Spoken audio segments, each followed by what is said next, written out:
नमस्कार दोस्तों, only thinkers में आपका स्वागत है। ये चैनल केवल और केवल इसलिए बनाया गया है कि हम सारे के सारे सोशल टॉपिक्स को यहाँ पर कवर कर लेंगे और व्यर्थ की बात करने से बेहतर है कि हम सीधे मुद्दे पर आएं, सीधे टॉपिक पर आएं। ये चैनल का नाम भी यही है, ओनली थिंकर्स। और मैं जो सोच पाता हूँ कि यहाँ पे रेने डेकार्ट एक फिलोसोफर हुए फ्रेंच, तो उनका ये कोट लिखा हुआ है, कोजिटो अर्गो सुम। इसका मतलब होता है I think therefore I am. नए टॉपिक जो हमारी टीम ने सजेस्ट किया वो ये है, रेप। संवेदनशील टॉपिक है। मैं कोशिश करूंगा, एक तो ऐसे टॉपिक के बात करने के लिए थोड़ी सी घबराहट होती है कि अगर आपके मुंह से कुछ भी निकला तो थोड़ी सी दिक्कत होती है।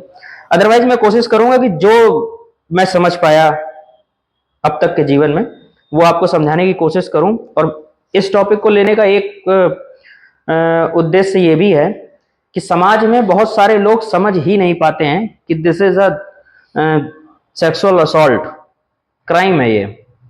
और कुछ लोग परिवार के दबाव में आकर के समझ ही नहीं पाते हैं, या बाहर के लोगों के दबाव में आकर समझ नहीं पाते हैं कि दिस इज अ क्राइम। तो बात कर लेते हैं। किसी भी चीज को समझने के कई पहलू होते हैं, और मेरा मानना है कि किसी भी चीज को समझने से पहले हम ये समझेंगे कि दरअसल ये चीज क्या है। तो हम लोग ये समझेंगे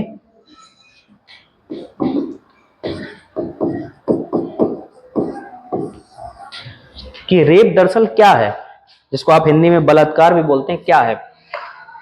देखिए, इसको समझने से पहले आपको एक शब्द समझना पड़ेगा, वो है कंसेंट। कंसेंट का मतलब है सहमति, हिंदी में उसको बोलते हैं सहमति।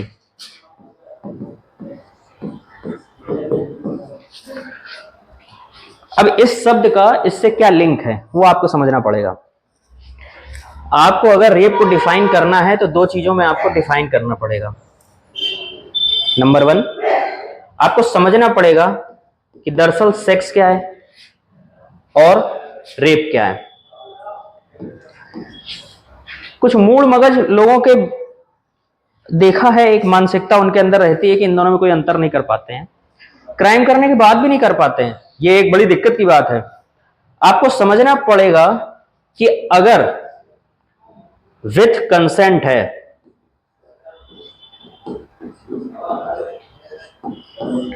तो वो सेक्स है, और अगर वो विदाउट कंसेंट है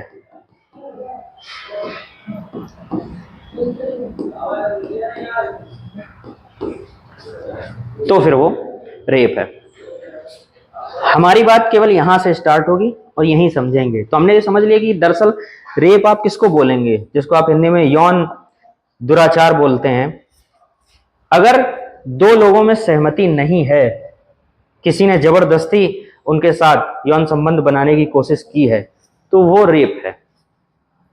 आज की स्थिति अगर इंडिया की आप देखेंगे, वर्तमान स्थिति अगर आप देखना चाहें तो उस पर भी एक नजर डाल सकते हैं।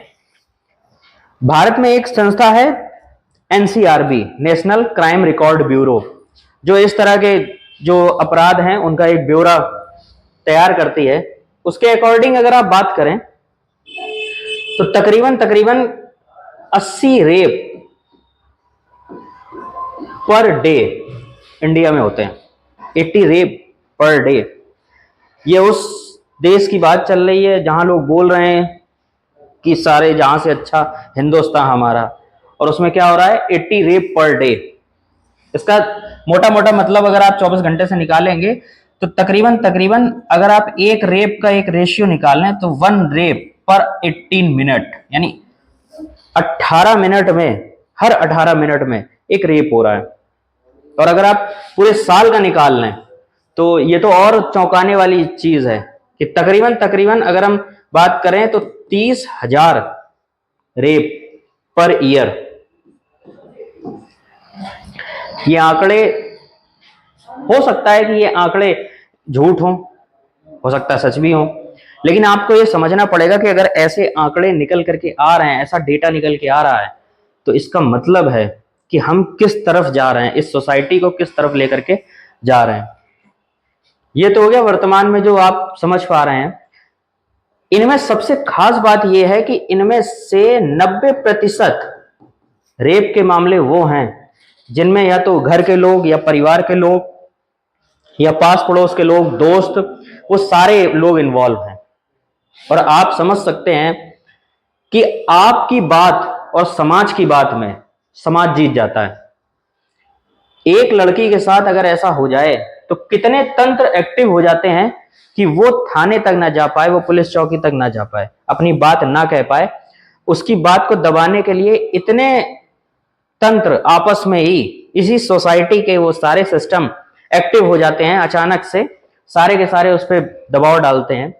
और जहां तक मैं समझ पाता हूं कि 10 में से केवल एक केस रजिस्टर्ड हो पाता होगा, जहां तक मेरी समझ है, मेरी अपनी समझ ये कहती है कि 10 में से एक केस रजिस्टर्ड हो पाता होगा, बहुत ज्यादा 2, 3, बस इससे ज्यादा केस रजिस्टर्ड नहीं हो पाते हैं। इसका मतलब ये जो डेटा है ये उन क्राइम का डेटा है जो रजिस्टर्ड हुए हैं।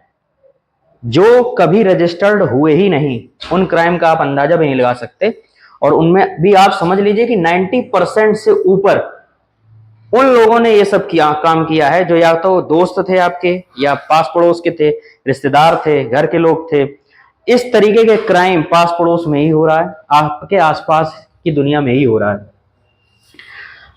इस डेटा के हिसाब से आप समझ पा रहे होंगे this is a serious matter. आपको समझना पड़ेगा कि समाज किस तरफ जा रहा है।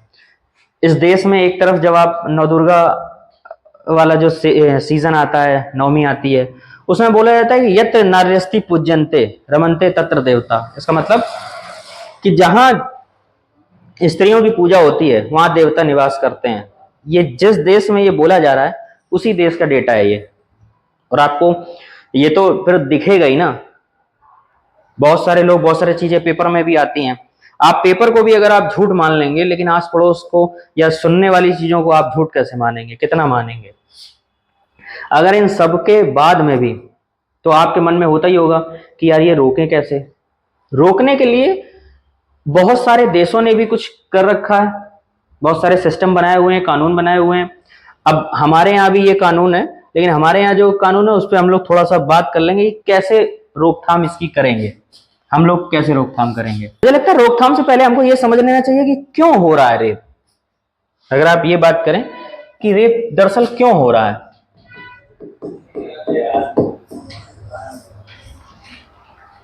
उसके कई सारे रीजन हैं। कुछ रीजन, एक तो सामाजिक रीजन, दूसरा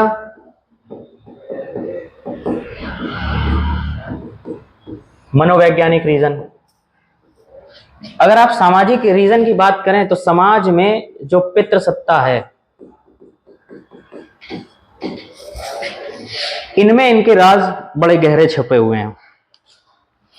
जब समाज बना तो जाहिर सी बात है कि एक महिला को, एक बच्चे को केयर करने के लिए 9 महीने एक ऐसी अवस्था से गुजरना पड़ता है जहां वो दूसरे काम नहीं कर सकती है। मेरी अपनी समझ ये कहती है कि सोसाइटी जब बनी होगी, समाज ये बनी होगी, तो आपसी सहमति होगी कि तुम घर के अंदर के काम कर लो, मैं घर के बाहर के काम कर लेता हूं। ये सामान्य डिवीजन ऑफ लेबर पूरी दुनिया भर में देखा जाता है, अकेले भारत में नहीं। ये तब की बात रही होगी, लेकिन आज अगर किसी को ऐसी अवस्था में कोई लेडी है, कोई महिला इस अवस्था में है, तो उसके पास इतनी सुविधाएं हैं आज की डेट में कि वो अपना काम कर सकती है, अपने बच्चे के साथ अपने ऑफिस भी जा सकती है, अपना काम भी कर सकती है। तो वहां पर ऐसे डिवीजन ऑफ लेबर की जरूरत बहुत ज्यादा समय तक बचेगी नहीं। जो थोड़ी बहुत बची भी है वो बचेगी नहीं। इसका मतलब कि 100% जो आरक्षण लेके बैठे थे पुरुष, अब वो सोच रहे हैं कि अगर हमारा 33% भी आरक्षण महिलाओं के साथ चला गया तो हम क्या करेंगे, हमारा जो 67% बचेगा हम उसमें क्या करेंगे। इसके लिए जो तंत्र एक्टिव है पूरी दुनिया में वो है पैट्रियार्की, यानी कि पितृसत्ता। आज भी सामान्य घरों में, भारत जैसे देशों में खासकर, आज भी सामान्य घरों में जो डिसीजंस लिए जा रहे हैं, जो काम किए जा रहे हैं, वो पुरुष के अकॉर्डिंग ही किए जा रहे हैं। एक महिला केवल एक चाय लाने के लिए।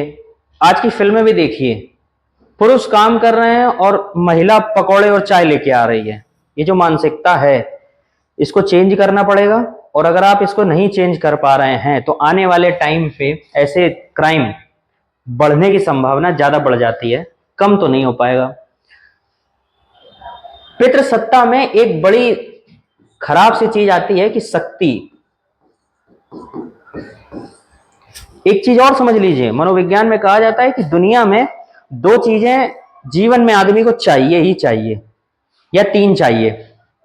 मैं आपको एक डेटा बना के देता हूं, आप उसको समझिए। सिंपल सा मतलब है कि उसको पावर चाहिए। कोई भी दुनिया का व्यक्ति हो, उसको ये तीन चीजें चाहिए। पावर चाहिए,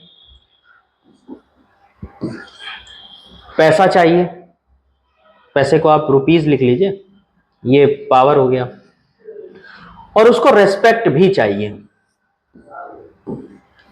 ये तीन चीजें सबको दुनिया में चाहिए। देखो, जिसको पैसा मिल गया,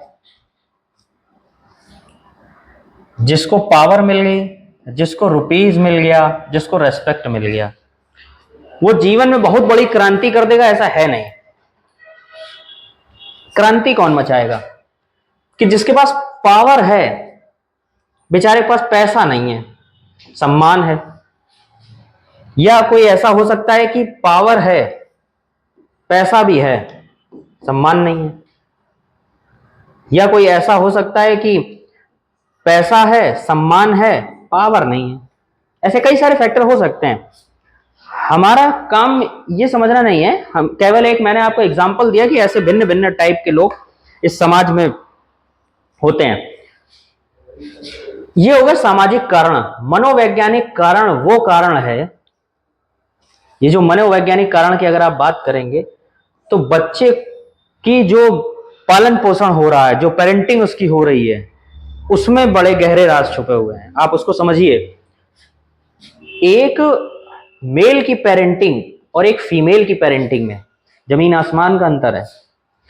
मैं आपको एक एग्जांपल देके समझाता हूं, वो समझिए। आप कभी भी मेला गए होंगे, जब कोई फीमेल मेले में जा करके कोई खिलौना खरीदती है तो वो क्या खरीदती है?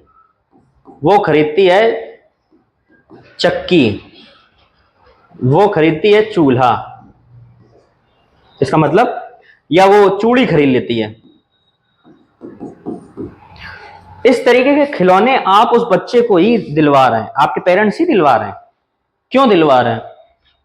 जबकि सबके मन में बैठा हुआ है कि लड़कियों के लिए ये खिलौने हैं और लड़कों के लिए ये खिलौने हैं। अब वो जो है, वो जो धामड़ सेठ है बेचारा लड़का, अब वो खरीदेगा जाकर के, वो गन लेके आता है। वो आपने देखे होगी मेले में टर टर वाली गन आती है, वो गन लेके आता है। बहुत ज्यादा होगा, उसको तलवार दिलाई जाएगी, भले ही वो बेशक वो प्लास्टिक की होती है, बस उसको तलवार दिलाई जाएगी। एक येलो कलर की एक छोटी सी माउजर गन जैसी आती है, वो भी आपने देखा होगा, उसको आई थिंक माउजर बोलते हैं शायद। आप समझ पा रहे हैं कि एक पालन पोषण में ही भर दिया गया, उसको वो चीजें दिलाई गई जो हिंसा के नजदीक थी।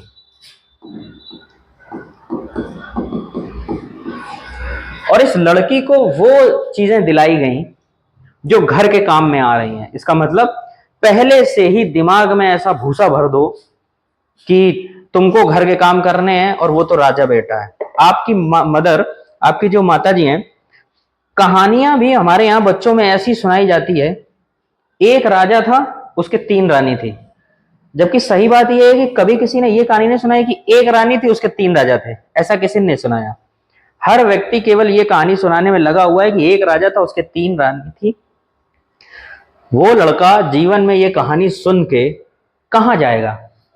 उसके खोपड़ी में बैठा हुआ है कि एक राजा था और उसके तीन रानी थी, और मेरी माँ मुझे राजा बेटा बोलती है, इसका मतलब मेरी तीन से तो कम रानियां होनी नहीं चाहिए। और रानी राजा को मना कैसे करेगी किसी भी चीज के लिए? क्यों मना करेगी? ये सारे कारण अगर आप देखेंगे, इनमें से एक कारण और दो रीजन मुझे और समझ में आते हैं। जो ऐसे क्राइम हो रहे हैं उनके पीछे दो रीजन मुझे समझ में आते हैं। एक रीजन तो सिंपल है कि जो हमारे लॉज हैं वो इतना डिले कर देते हैं कि जिसको न्याय चाहिए वो खुद ही थक जाता है कि यार हमको चाहिए ही नहीं न्याय, ठीक है हमारे साथ जो हो गया आई एडजस्ट। दूसरा मुझे जो समझ में आता है कि आज की डेट में हर व्यक्ति के पास मोबाइल और प्लस उसमें इंटरनेट, दोनों चीजें मौजूद हैं और ये दोनों चीजें अनलिमिटेड है। हर व्यक्ति के पास एक अच्छा मोबाइल और हर व्यक्ति के पास एक अच्छा इंटरनेट, ये दोनों चीजें मौजूद हैं। और जिस चीज पे मैं फोकस करना चाह रहा हूं, मुझे नहीं पता कि मुझे बात करनी चाहिए नहीं करनी चाहिए, बट इशू ऐसा है कि उसके बिना बात होगी नहीं। आपको ये इशू लेकर के आना पड़ेगा। जो आज की डेट में जो लोगों की पॉर्न तक पहुंच है वो बड़ी सरल हो गई है। पॉर्न दुनिया के हर इतिहास में रहा है, अलग अलग तरीकों से रहा है, लेकिन आज की डेट में मोबाइल, इंटरनेट, कंप्यूटर्स, लैपटॉप, ये सारी चीजों का अगर आप देख लेंगे तो जो आज का ऑडियो वीडियो है वो दुनिया के हर पॉर्न से ज्यादा अपनी पकड़ बनाए हुए है। जब तक हम इस पर कवर नहीं करेंगे तब तक कुछ भी नहीं हो सकता है।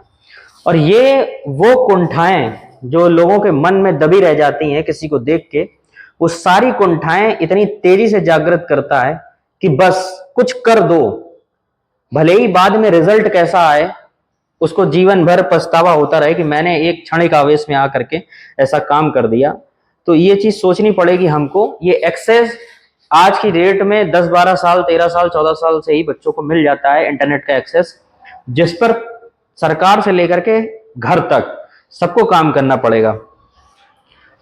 अगर इन दोनों कारणों के बाद की बात करें कि दरअसल इन सबके रोकथाम क्या हो सकते हैं, अगर रोकथाम की बात करेंगे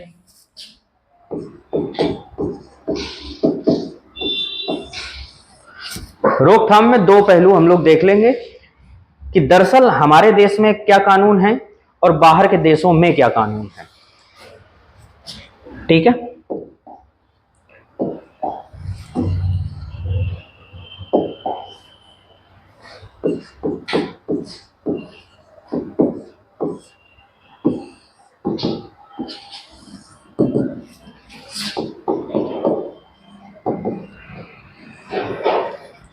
एक तो हम समझ लेंगे कि इंडिया में क्या कानून है, दूसरा हम समझ लेंगे कि अदर कंट्रीज इसके बारे में क्या कर रही हैं। जैसे इंडिया की अगर हम बात करें, पहले क्या था कि जो रेप के लिए जो धारा लगती थी वो आईपीसी से लगती थी, बट आई थिंक अगर मैं डेट याद कर पा रहा हूं तो 1 जुलाई 2024 से जो बीएनएस लागू हुआ, भारतीय न्याय संहिता जो लागू हुआ, उसके हिसाब से जिसको आप आईपीसी की धारा सेक्शन 375 बोलते थे, आज की डेट में वो सेक्शन 63 है, अगर मैं ठीक याद कर पा रहा हूं तो। जो आईपीसी की सेक्शन 375 थी वो सेक्शन 63 है।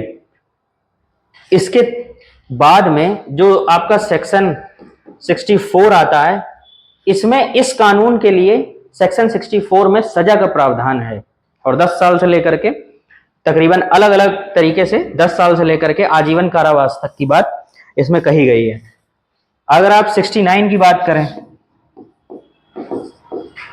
किसी को नौकरी का झांसा दे करके या झूठ बोल के या इस तरीके को किसी को बरगला करके अगर आपने उससे यौन संबंध बनाए हैं तो वो सेक्शन 69 के तहत जाएगा।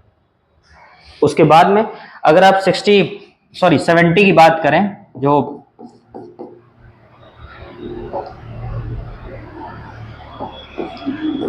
सेक्शन 70 है, सेक्शन 70 लगता है गैंग रेप पे। गैंग रेप की अगर आप बात करेंगे तो ये उस पर लागू होगा। रोकथाम में ये कुछ कोशिशें अभी के लिए हुई हैं, बट मुझे लगता है कि कुछ और होनी चाहिए। जहां पे सुरक्षा होनी चाहिए वहां पुलिस का कंट्रोल होना चाहिए। पुलिस जो पुलिसिंग करती है रात में या दिन में भी, उसको बढ़ाना चाहिए, जिसको आप पेट्रोलिंग बोलते हैं उसको बढ़ाना चाहिए। सबसे बड़ी बात है कि आप बच्चों को क्या शिक्षा दे रहे हैं।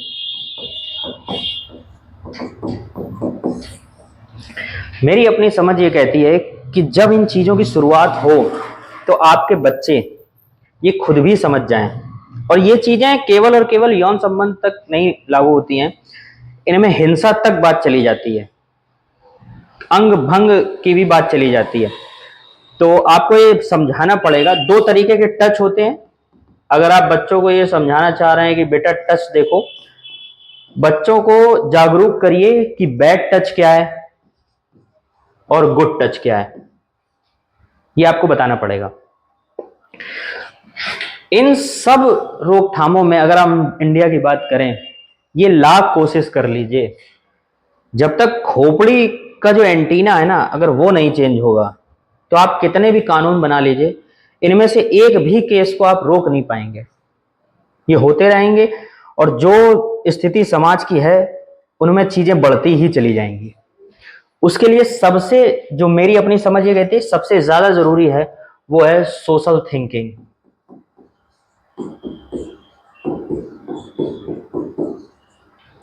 यानी कि जो सामाजिक मानसिकता है,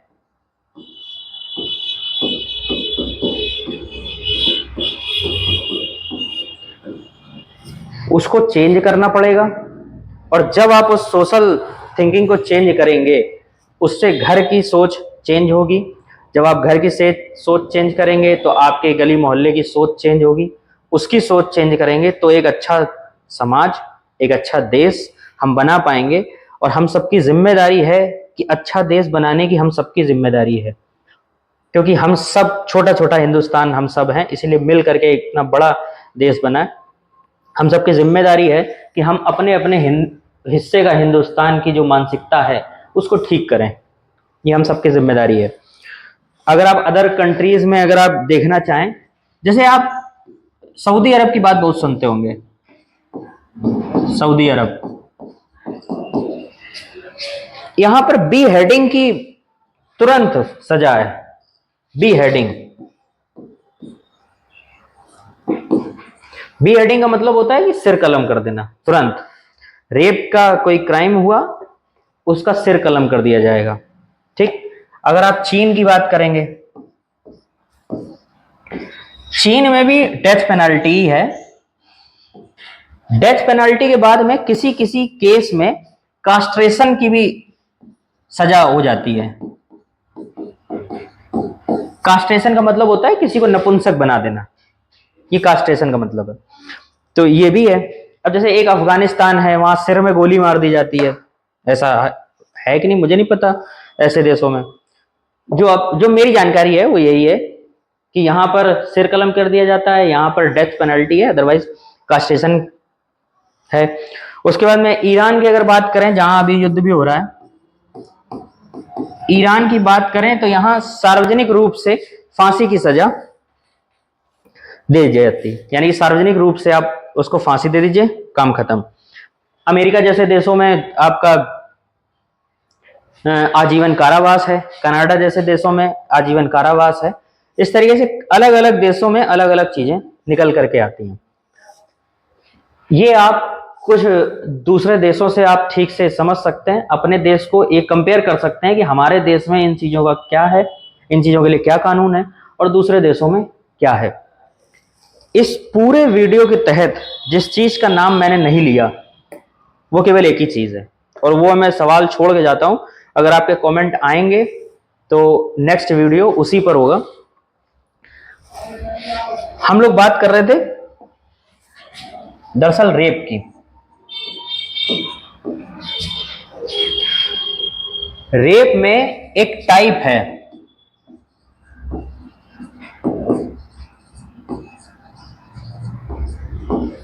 मैरिटल रेप। सवाल ये है, और आपके कमेंट भी इसी बात पर निर्भर करते हैं कि आप क्या सोचते हैं, मैरिटल रेप इज रेप और नॉट। मैरिटल रेप सच में रेप है या नहीं है। इस बात पर कुछ देश मान गए हैं कि हाँ रेप है, कुछ देश में डिबेट है। जैसे हमारे देश में अभी डिबेट चल रही है, दिस इज अ क्राइम और नॉट।